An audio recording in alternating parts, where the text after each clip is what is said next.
Class 5-এর ৬৬ পাতায় যে স্থানীয় মানে বিস্তার করে অঙ্কে লিখি ও কথায় লিখিগুলো আছে, এই অঙ্কগুলো দেখো।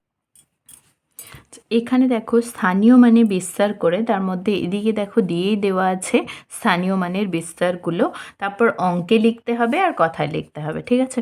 তো এগুলো যোগ করতে হবে। যোগ করে দেখো 5-এর সাথে শূন্য, যতগুলোই শূন্য যোগ করো 5 হবে। শূন্য যুক্ত শূন্য শূন্যই হয়। 2-এর সাথে দেখো উপরে সব 0, সুতরাং 2। 2-এর সাথে এগুলো শূন্য, সুতরাং 2। 5-এর সাথে শূন্য, 5, 2, 5। তাহলে অঙ্কে লিখলে সংখ্যাটা কত হবে? 5, 2, 5, 2, 2, 5। ওকে, এবার কথায় লিখতে হবে। দেখো আমরা ডান দিক থেকে বাম দিকে একক দশক করে যাই, একক, দশক, শতক, হাজার, অযুত, লক্ষ। তার মধ্যে আমরা জানি অযুত আর হাজার একসাথে থাকবে, আর দশক আর একক একসাথে থাকবে। ওকে, তাহলে এটা কি পাবো? 5,25,225। 2 10 5 25। তাহলে এইভাবে আমরা কথায় লিখে নেব। ওকে, দেখো লিখে নিয়েছে 5,25,225। ওকে, নেক্সট 2 নম্বরটা দেখো, এখানে 2 রয়েছে, সুতরাং 2। পরেরগুলো দেখো সব শূন্য রয়েছে, সুতরাং 0। 6-এর সাথে দুটো শূন্য মানে 6, তারপরে দেখো 2-এর সাথে শূন্য, তারপরে দেখো আবার শূন্য রয়েছে, 8 রয়েছে। ওকে, তাহলে আমরা কি পেলাম? 8,0,2,6,0,2। এটা অঙ্কে লেখা হলো।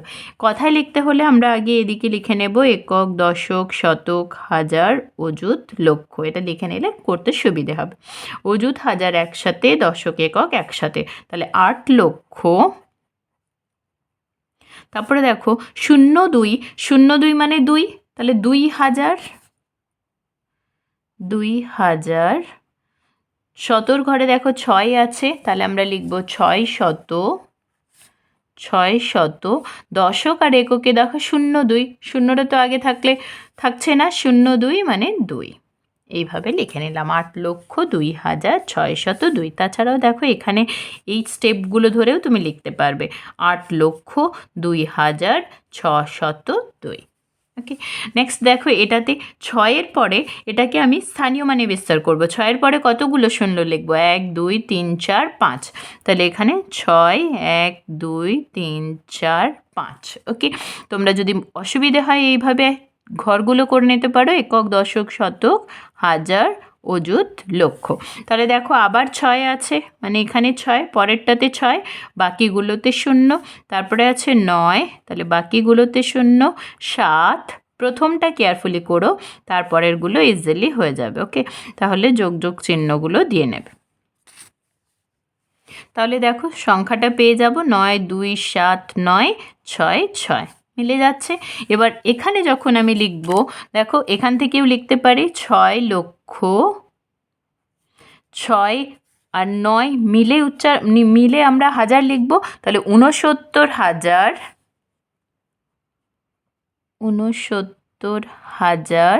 তারপর শতর ঘরে আছে, দেখো শতর ঘরে আছে 7, তাহলে 700 বা 100 লিখতে পারো। আর 2 9 মানে 29।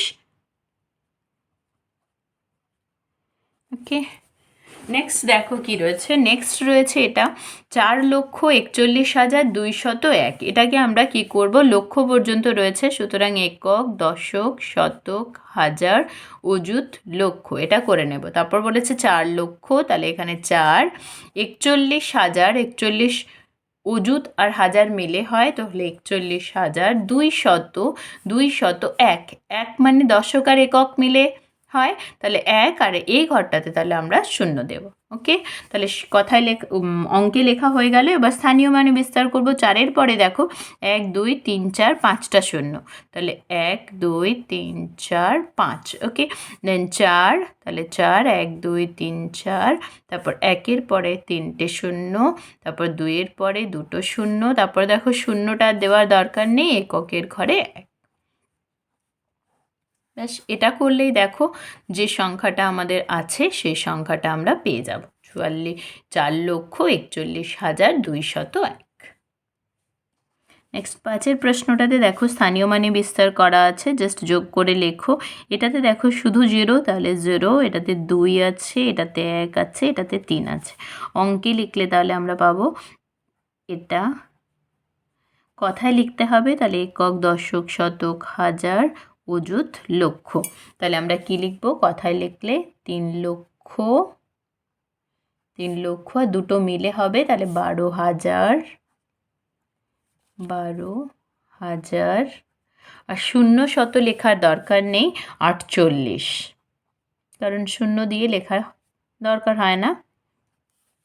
এবার দেখো 6 অঙ্কের বৃহত্তম সংখ্যা। 6 অঙ্ক মানে 1, 2, 3, 4, 5, 6, একক, দশক, শতক, হাজার, অযুত, লক্ষ। ঠিক আছে, এবার প্রতিটা অঙ্কে যে সংখ্যাগুলো দেব তাদের মধ্যে বড় সংখ্যা, মানে একটা অঙ্কে আমি কী কী দিতে পারি? 0 দিতে পারি, 1 দিতে পারি, 2 দিতে পারি, এরকমভাবে 9 পর্যন্ত যে কোনো একটা সংখ্যা দিতে পারি। তাহলে দেখো সব থেকে বড় সংখ্যা 9, বৃহত্তম সংখ্যা। তাহলে 6 অঙ্কের বৃহত্তম সংখ্যা যদি করতে চাই, তাহলে 6টা 9 আমি যদি দিয়ে দিই, তাহলে 6 অঙ্কের বৃহত্তম সংখ্যা খুব ইজিলি পেয়ে যাচ্ছি। ঠিক আছে, তাহলে এইটা হলো 6 অঙ্কের বৃহত্তম সংখ্যা। স্থানীয় মানে বিস্তার করলে 9-এর পরে 1, 2, 3, 4, 5টা শূন্য, তাহলে এই 5টা শূন্য দিয়ে নেবে, তারপর একটা একটা করে জাস্ট পিছিয়ে দাও।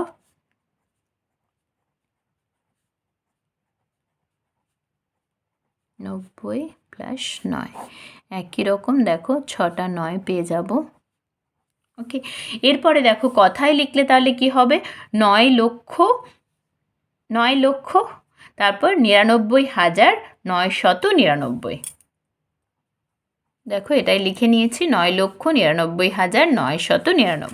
ওকে, এরপরে দেখো বলেছে 6 অঙ্কের ক্ষুদ্রতম সংখ্যা। তাহলে একই রকম 1, 2, 3 মানে একক, দশক, শতক, হাজার, অযুত, লক্ষ। 6টা অঙ্ক লিখে নিলাম, 1, 2, 3, 4, 5, 6। এবার বলেছে 6 অঙ্কের ক্ষুদ্রতম সংখ্যা।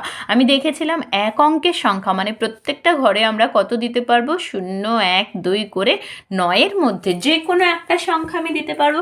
এবার দেখো সব থেকে ছোট সংখ্যা 0, সুতরাং আমি সবগুলোতে 0 দিয়ে দিলে কি হবে বলো? তাহলে এটা সমানই তো আমি 0 বলতে পারি, তাহলে এটা একটা 0 হয়ে গেল। সুতরাং 6 অঙ্কের ক্ষুদ্রতম সংখ্যা হচ্ছে না। সেক্ষেত্রে এই লক্ষের ঘরটা একটু চেঞ্জ করতে হবে। কি চেঞ্জ করতে হবে? 0-এর ঠিক পরবর্তী সংখ্যা মানে 1, এই 1টাকে আমাদের এখানে লিখতে হবে, তাহলেই হয়ে যাবে দেখো 6 অঙ্কের ক্ষুদ্রতম সংখ্যা, তাহলে 1 লক্ষ। ঠিক আছে, এটাই তাহলে এটা স্থানীয় মানে বিস্তার কি না, এরপরে 5টা শূন্য, এটাই এর স্থানীয় মানে বিস্তার। এটা লেখার সময় অনেক ইজি লেখা, 1 লক্ষ। ওকে, পরের ভিডিওতে আমরা 69 পেজে যে যোগগুলো আছে সেগুলো থেকে দেখব।